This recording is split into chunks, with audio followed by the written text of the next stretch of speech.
The planet's sky burned with fire and ash, a veil of smoke turning daylight into something resembling dusk. Captain Elias Rourke staggered across the broken plain, his boots crunching over glassed earth and shattered metal, each step pulled forward only by instinct rather than strength. His squad was gone, cut down not by the Zerati, but by the very human allies sworn to fight beside them. The mercenaries had turned their guns at the most desperate moment, ensuring the enemy's victory while Elias watched helplessly from the ground. He had survived through sheer stubbornness, crawling away from the slaughter, carrying the betrayal like a knife still lodged in his chest. He had expected silence in this ruined place, but the sound reached him, low, ragged, and unmistakably alive.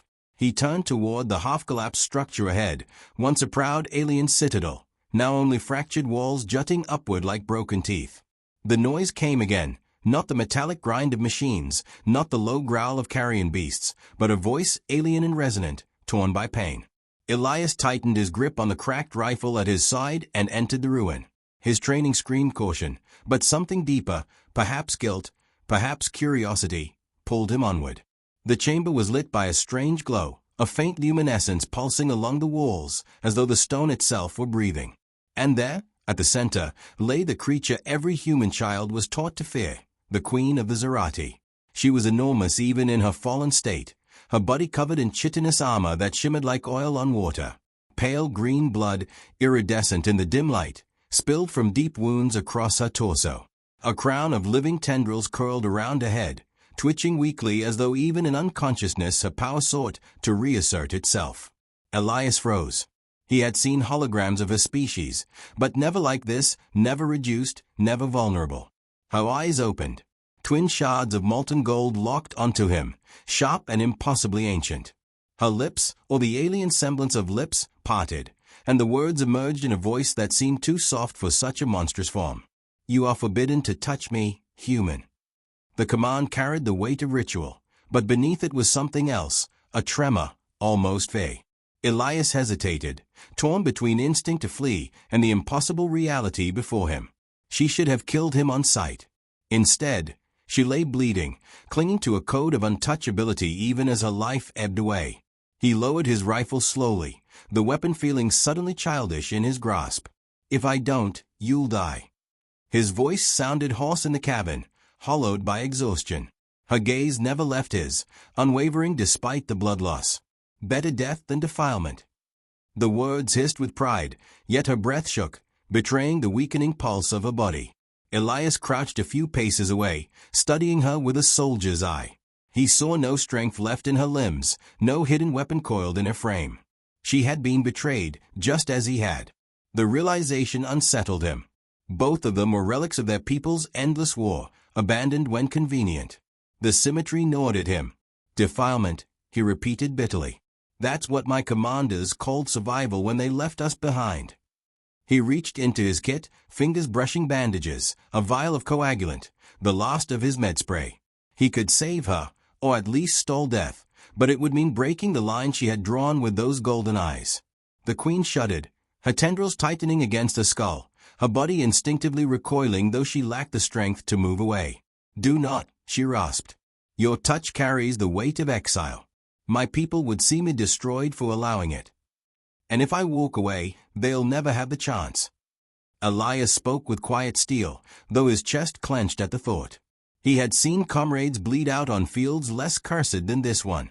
He couldn't stomach watching it again, not even if the body belonged to an enemy. Her breathing grew shallow, a faint whistle catching in her throat. Her blood shimmered where it pooled, casting pale light across the stone floor. She was dying, and still she clung to her law. Elias cursed under his breath, dropping to one knee. He worked quickly, tearing open a bandage, pressing it to the deepest wound along her side. Her body tensed violently, a low growl reverberating through the chamber, but she lacked the strength to shove him away. Her eyes blazed hatred, yet there was no denying the faint lessening of her tremors as the bleeding slowed beneath his hand. "You defy me," she whispered, fury threaded with disbelief. "A mortal insect dares trespass upon a queen." "You're bleeding out," Elias replied sharply, meeting her gaze with his own worn defiance. "Queen or not, I won't let you die when I can stop it." Her eyes flickered, something unreadable passing through their molten depths. Hatred. Yes, but also bewilderment, the faintest fracture in a lifetime of certainty. For the first time in what must have been centuries of untouchable reign, someone had dared cross the barrier. A human, no less. He pressed another dressing against a wound, ignoring the tremor in his own hands.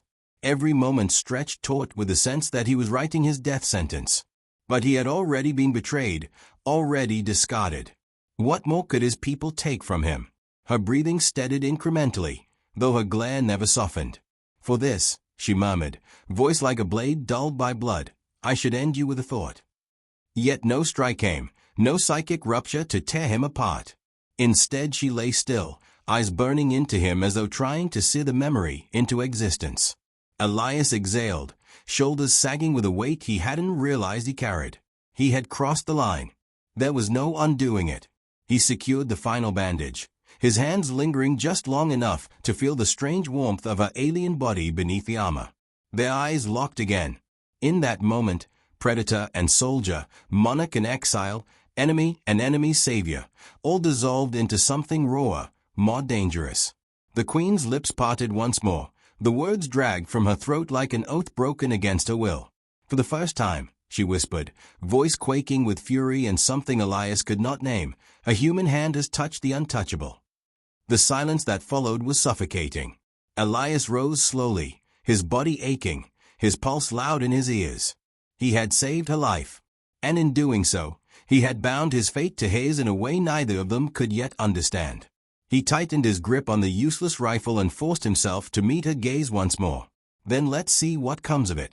The queen said nothing, but her eyes did not leave him, and in their molten depths, Elias saw no promise of forgiveness, only the certainty that the path forward would demand more than either of them was prepared to give.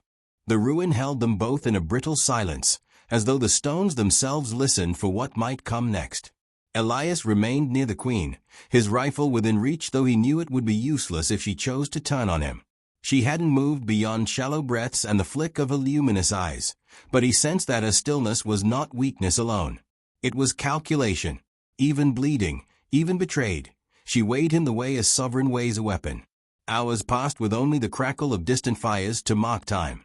Elias rationed water, sipping carefully, then set the canteen between them without speaking. For a long moment she ignored it, her jaw rigid, tendrils coiled tight. Then, with slow disdain, she lifted it and let a drop touch her lips. Her body reacted with a faint convulsion, as though the liquid rebelled against her alien form, yet she did not spit it out. Her gaze darted back to him, sharp, suspicious. You would poison me, she asked, the words rough but steady. If I wanted you dead, I'd have left you to bleed, Elias replied, not bothering to soften his tone. That water's all I've got. You drink it or don't. She studied him with unnerving intensity, then set the canteen down between them once more. Your species thrives on simplicity. Always direct. Always willing to defile boundaries for survival. And yours? Elias asked. Willing to die for the sake of rules that don't bleed when you do. Her eyes narrowed, a flare of gold beneath the shadows. Better to die a queen than live as something broken. Elias almost laughed, but the sound caught in his throat, spoken like someone who's never been discarded. His hand brushed the scar along his side, memory burning as vividly as the day it was carved. His unit had been abandoned by their commanders, bought off by corporate promises of safety. He was alive only because he had crawled from the wreckage like an animal. Her tendrils shifted, curling close to her skull, a sign he had begun to prod at something beneath the armor. You speak of betrayal, she said slowly. It stinks on you like ash. Who cast you aside? My own, Elias answered, the words stripped of ornament. Commanders who thought profit outweighed lives. They left us in the fire. The mercenaries finished what the enemy started. I walked away alone. The queen's gaze grew distant, the faintest shiver moving through her body. And you believe yourself singular in such suffering? My war council turned their blades against me in the hour of triumph. They saw my restraint as weakness, my vision as threat. I, who carried our people through centuries of war, was left bleeding in the dust by those who once kissed my hands. Their eyes locked across the dim chamber, two worlds in collision, mirrored in betrayal. Elias felt a grim kinship bloom in that silence, though neither spoke it aloud. It was a bond forged in wounds rather than trust. The air grew heavier as night claimed the shattered citadel. Strange insect calls echoed from the distance, low and predatory. Elias gathered broken planks and the remnants of alien growths, coaxing a small fire from a sparker he'd salvaged. The flames flickered weakly, casting them both in shifting light. The queen flinched at the fire's crackle, then studied it with wary fascination. "Your kind toys with elements without reverence," she murmured. "And yours starves while waiting for permission to eat," Elias retorted, tearing open a ration pack. He held out a piece of compressed protein. The gesture hung in the air, like an insult. She stared at it, disdain written in every line of her expression. Yet hunger betrayed her. Her eyes lingered too long. At last she accepted it, touching the food as though it might dissolve a hand. The first bite was taken with obvious reluctance, her jaw working slowly. A ripple ran through her body, not rejection this time, but unfamiliarity. She closed her eyes briefly, then opened them again, gaze sharpened. "This sustains," she admitted softly, as though confessing to a crime. "It's survival," Elias said. "Doesn't need to be holy." Her stare lingered on him, unreadable. "You twist weakness into virtue. I should despise it." Yet, her words trailed off, unfinished, smothered by the weight of her own pride. The fire snapped between them, filling the silence. Elias leaned back against the fractured wall, exhaustion creeping over him. He could feel her gaze even when he closed his eyes, as though her will alone refused to let him rest. "You risk much by remaining," she said finally, her voice quieter now, stripped of regal resonance. "If my betrayers hunt, they will not spare you.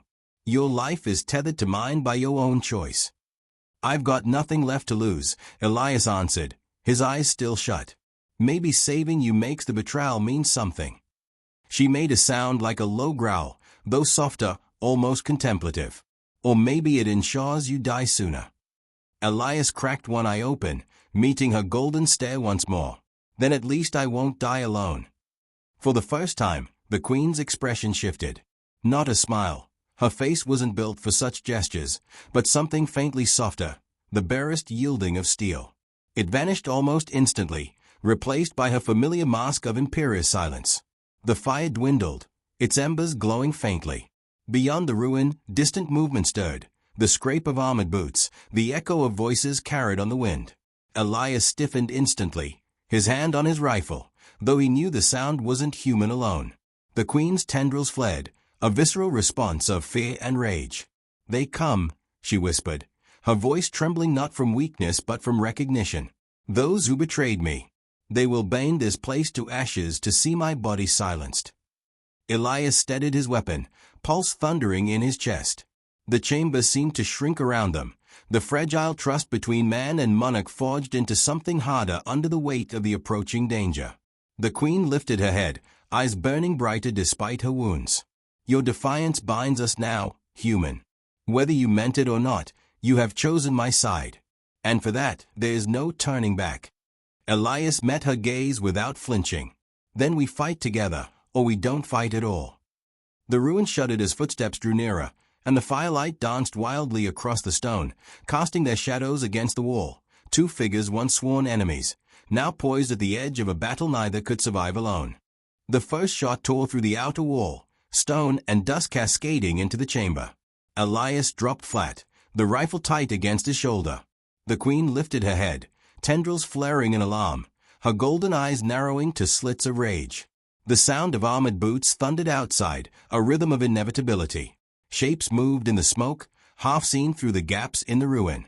Elias caught sight of them, mercenaries in scavenged gear, their armor painted with coppered insignias but marked now with Zerati glyphs burned into the plating.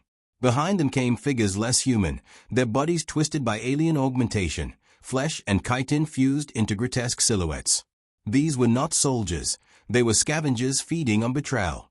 "They are not mine," the queen hissed, her voice sharp with loathing. "They are carrion, bound to my traitors." "Carrion or not," Elias muttered, "they'll kill us if we stay sitting." He rose into a crouch, rifle braced, and fired into the advancing line. The shot dropped one of the hybrids, the creature collapsing in a spray of sparks and ichor. The others surged forward, returning fire with plasma bursts that scorched the stone around him. Elias ducked back, heart hammering, ears ringing with the crack of energy weapons. The queen stayed, her limbs trembling as she forced herself upright. She pressed one clawed hand against the wound Elias had bound, her face contorted with effort. Her voice dropped into a low, resonant hum, the air vibrating with it. The mercenaries faltered mid-charge, staggering as though gripped by sudden disorientation. Elias glanced at her. She was using some form of psychic resonance, but the strain was evident. Blood welled anew at the edges of her bandages. "Hold them," she demanded through clenched teeth. Elias didn't argue. He leaned out again, firing in controlled bursts, each shot precise.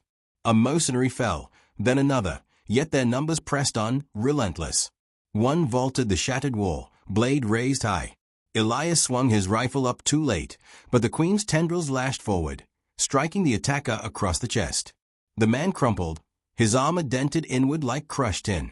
She swayed immediately after, her strength bleeding away with the effort.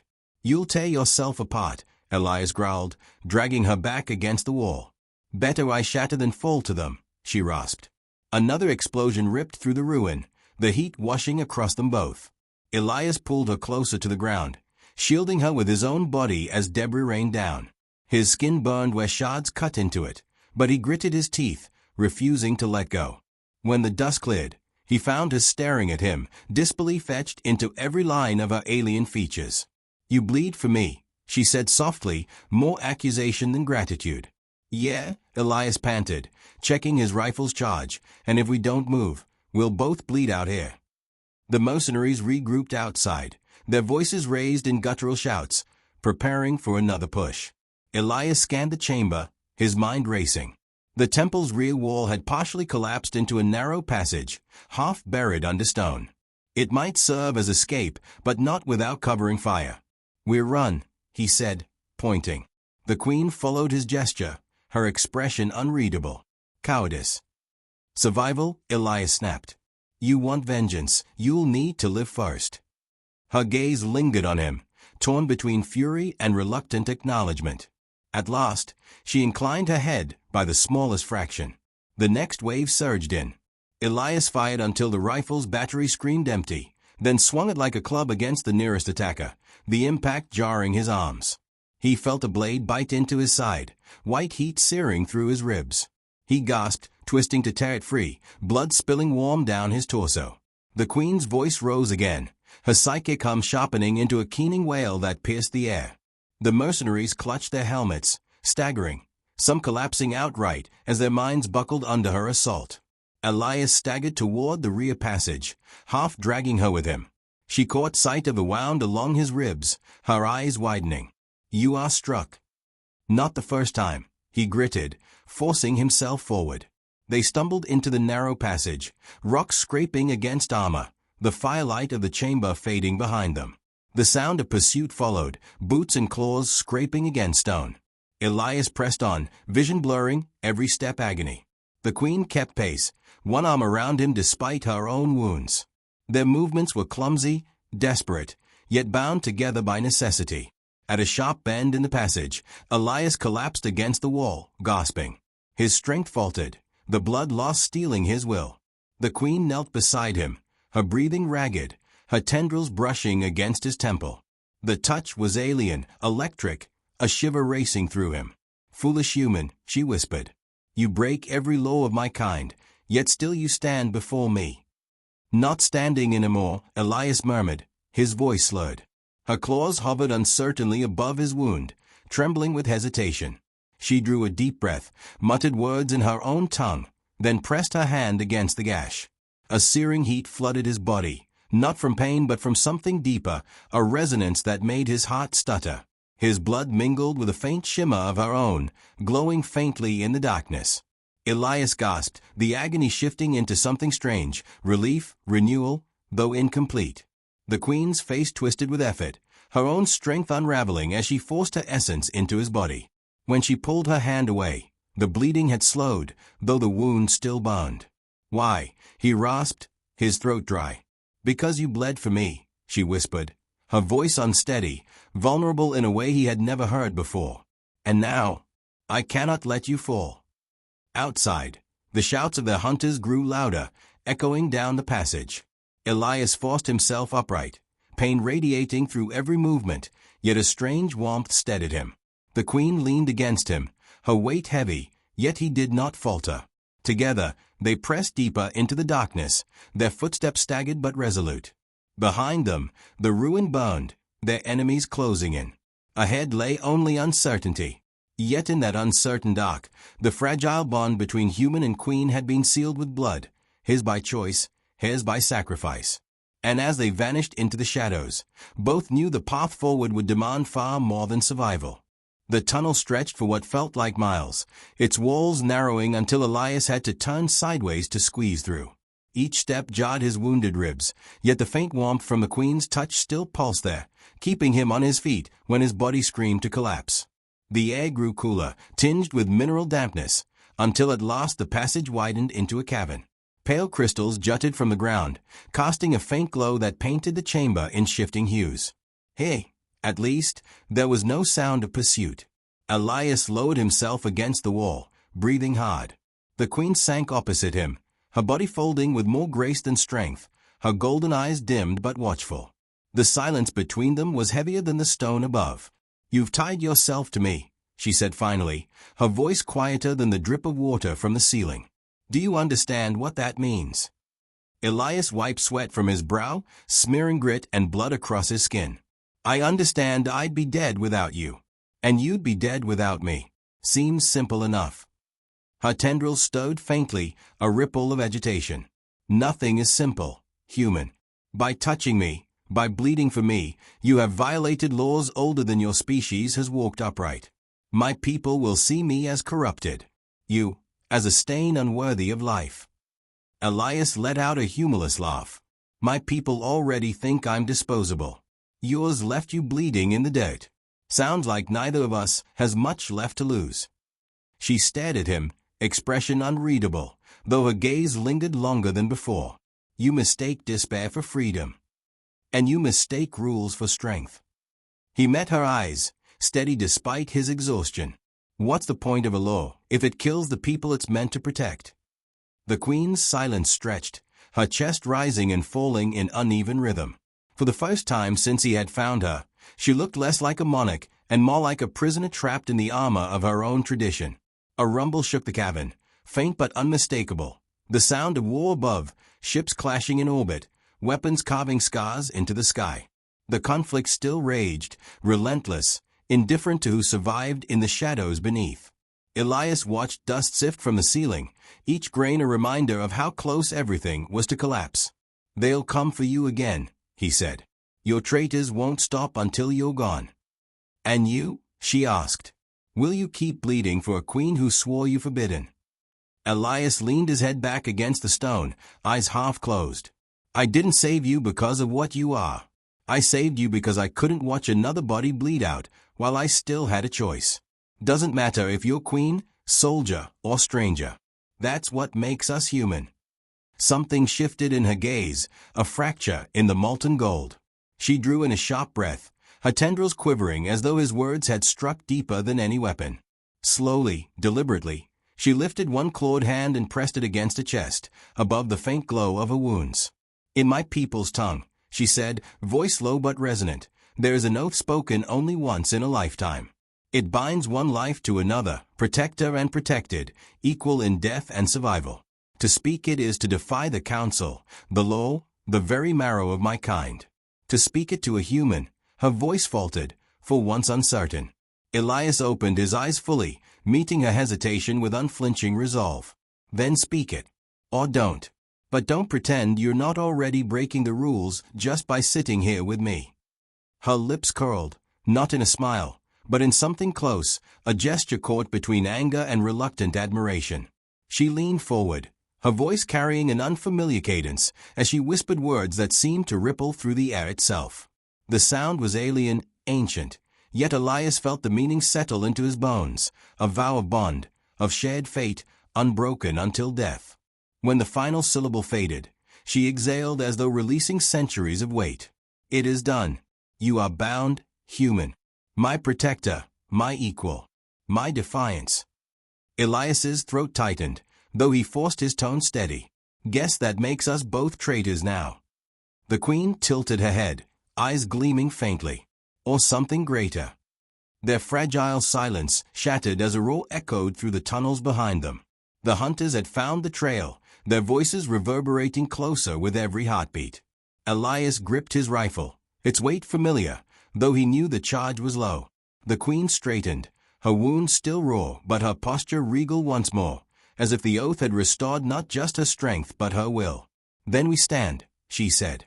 Elias nodded, pulling himself upright despite the pain. "Together." The sound of pursuit swelled, shadows flickering against the cavern walls as light from approaching torches danced nearer. Elias steadied his breath, the queen beside him radiating a presence both terrible and magnetic. He no longer felt like her enemy, nor her savior, but something far more dangerous, her partner. The first figure burst into the chamber, weapon raised.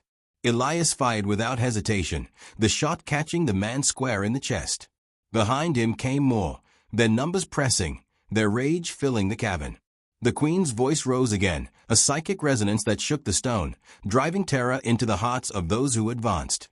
Together they moved as one, human precision and alien will striking in tandem, the bond sealed in fire and blood. The battle blurred into survival, every heartbeat a gamble. Elias felt the burn of exhaustion, yet each time he faltered, the queen was there, her strength flooding the air, her presence anchoring him. And each time she staggered, his hand steadied her, the line between protector and protected dissolving into something neither language had words for. When the last mercenary fell, silence claimed the cavern once more. Smoke hung in the air, the crystal's glow refracted in the rising haze. Elias stood hunched, chest heaving, his rifle a dead weight in his hands. The queen remained upright, her golden eyes locked on him, unwavering despite her wounds. She stepped closer, her voice a whisper meant for him alone. "Betrayed and bleeding, I warned you never to touch me. Now I forbid you something else."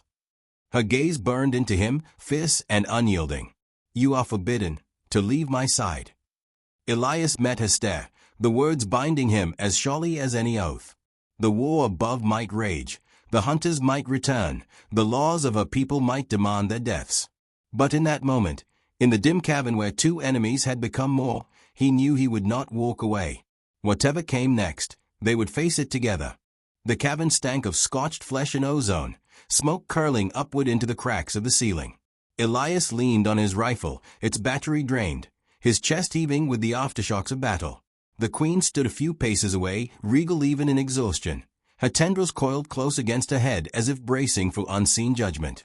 The silence between them was alive with everything unsaid, victory won, but survival still uncertain. From deeper within the tunnels came a faint rumble, not the measured tread of boots but the guttural tremor of engines. Elias lifted his head, ears straining. The sound grew steadily, accompanied by the faint flicker of light reflecting off the cavern walls. Whoever commanded the mercenaries had sent more than scavengers this time. "They know we live," the queen murmured, her voice a low vibration that seemed to pulse with the earth itself. "And they bring machines to finish what flesh could not." Elias wiped sweat and grime from his brow, forcing strength back into his limbs. "Then we keep moving. If we stay here, we're boxed in." Her golden eyes flicked to him, studying his ragged frame. "You are already half broken. Another fight may end you." He gave a short, bitter laugh. "Then I'll end standing." For the first time, she did not argue. Instead, she stepped closer, her presence commanding yet strangely protective. "We climb," she said, gesturing to the fissure at the cavern's far edge. Jagged rocks ascended toward a shaft of pale light, an escape route barely wide enough for them. Elias followed her gaze, heart tightening at the impossible ascent. His ribs ached with every breath, his legs quivered from fatigue, yet he nodded. "Lead the way." The climb was brutal. The rock tore at his palms, each movement sending pain lancing through his side. The queen moved with alien grace, though her wounds left streaks of glowing blood across the stone. At one point she paused, turning to extend her clawed hand toward him. Elias hesitated only briefly before taking it, her grip strong and steady, hauling him upward when his strength threatened to give. At last they emerged into the night air. The sky above was torn by fire, warships locked in distant combat, their engines burning streaks across the heavens. The planet's surface stretched around them, scarred and broken, littered with the wreckage of both human and Zerati war machines. The air carried the metallic tang of ash and the faint, electric hum of orbital bombardments. Elias staggered to his feet, scanning the horizon. In the distance, lights flickered, search parties combing the land, no doubt seeking them. He turned to the Queen, whose silhouette loomed tall against the fire-streaked sky. "They'll hunt us until one of us is gone," he said. Her gaze lifted to the stars, where her people's ships clashed with human fleets. "Until both of us are gone." Her voice was heavy, lead with something Elias had not yet heard from her, resignation. He stepped closer, forcing her to look at him. "Then we change it. We stop letting them decide who lives and who dies." A flicker of emotion crossed her features, brief and sharp as lightning. "You speak as though choice is yours. You are a single soldier. I am a dethroned queen. Together we are nothing but fugitives." "Together we're alive," Elias countered, his tone iron. "That's more than our betrayers expected." The Queen's tendrils unfurled slowly, her eyes narrowing as she studied him. At length, she inclined her head. "Your defiance is a contagion, human. Dangerous. Perhaps necessary."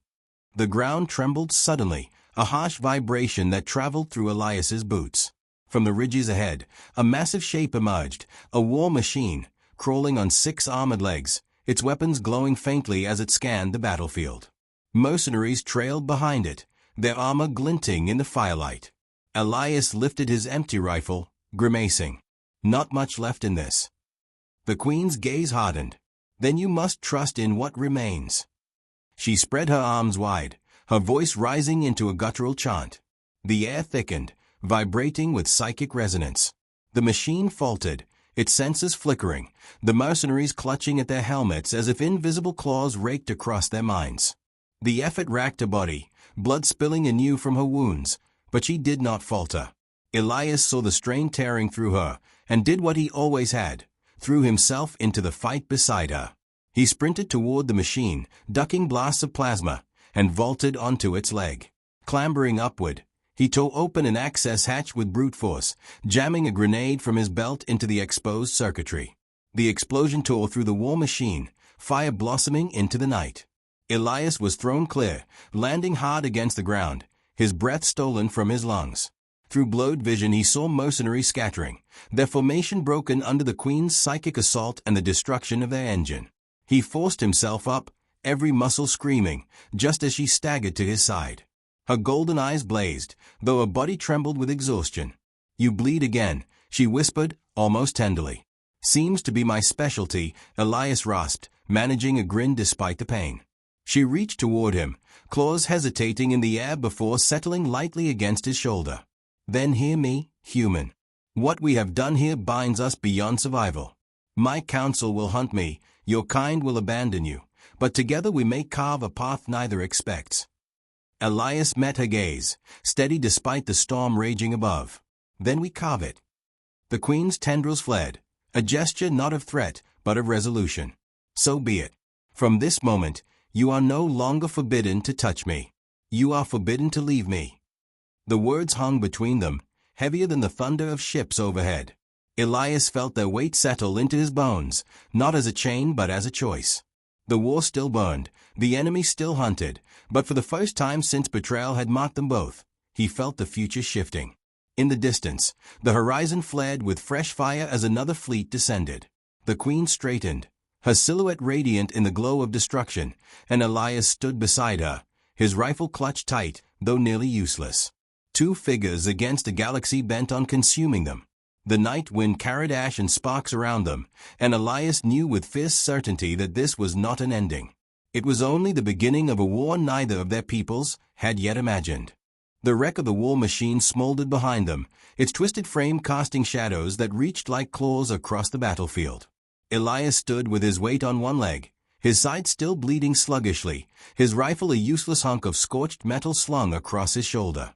Beside him, the Queen was silent, her tendrils drawn close, her luminous eyes scanning the horizon with an intensity that spoke of calculation rather than relief. Victory here meant nothing. Their hunters would return with more bodies, more machines, until there was no rock left on this planet to hide beneath. Elias broke the silence first. We can't stay groundside. Not with their numbers. Her head tilted, the faint shimmer of her wounds glowing against the darkness. And yet we are tethered to this world. My betrayers control the skies. Your fleets tear themselves apart above. Escape is improbable. Improbable, Elias said with a short breath, isn't the same as impossible.